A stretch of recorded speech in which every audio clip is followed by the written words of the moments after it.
ओ माता रानी के जय हो।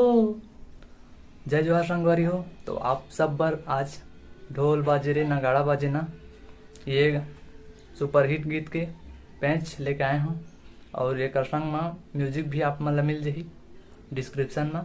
और आज एक और नया लुक जो 20 पेड़ है ओकर एकदम बहुत ही शानदार लुक है। तो आप वीडियो में देखो, आप ला अच्छा लगी तो लाइक शेयर कमेंट करहु वीडियो वाला, और नए हैं चैनल में तो चैनल ला सब्सक्राइब करहु। तो धन्यवाद। चला वीडियो में आगे बढ़थन। जय जोहार संगवारी हो। ओ माता रानी के जय हो।